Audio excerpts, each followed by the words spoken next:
আকাশে বাতাসে ঘরে বাহিরে সব কিছুতেই পবিত্র রমজানের ঘ্রাণ শুনতে পাচ্ছি।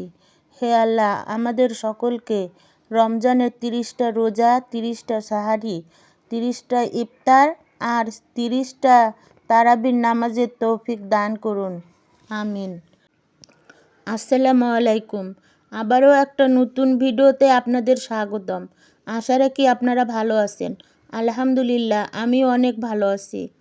এখন সকালবেলা রান্না করতেছি, মাংস খিচুড়ি রান্না করব।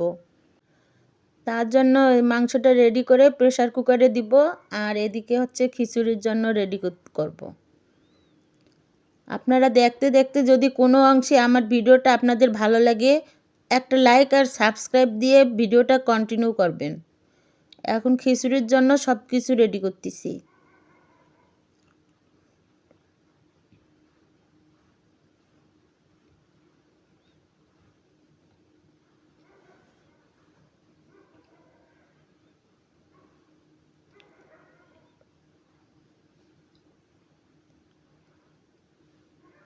মাংসটা কষিয়ে নিয়ে কয়েকটা আলু দিয়ে দিলাম, কারণ হচ্ছে আমার ছেলে মেয়ে আলু অনেক পছন্দ করে।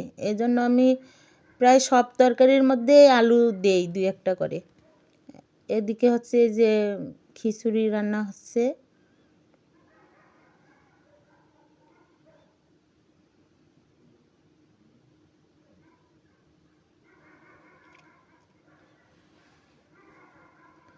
যে আমার সকালবেলার খাওয়া দাওয়া এখন খিচুড়ি, মাংস আর স্যালাড। সকালবেলা অবশ্য আমরা এত ভারী খাবার খাই না, কিন্তু অনেক দিন পর আমার ইচ্ছা করলো তাই করলাম।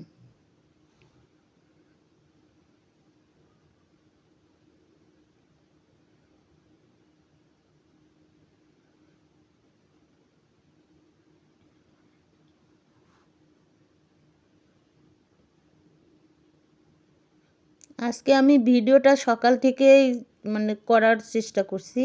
এখন রান্না করব হচ্ছে দুপুরের খাবার।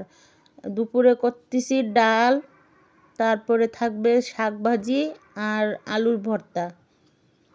ডালটা বাগার দিয়ে দিলাম, এই যে শাকও আমার হয়ে গেছে।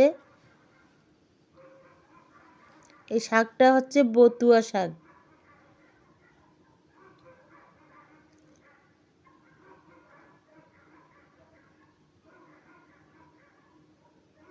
দুপুরের রান্না আমার কমপ্লিট। ডাল, শাক আর হচ্ছে ভর্তা।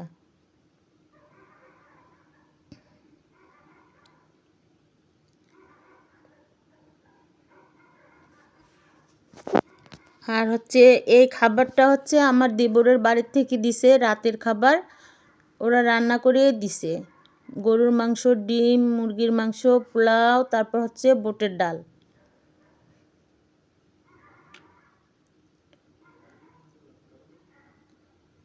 রাতে অবশ্য আমরা ভাত খাই না, কিন্তু ওই আমার দেবরের বাড়ির থেকে পাঠাই দিছে।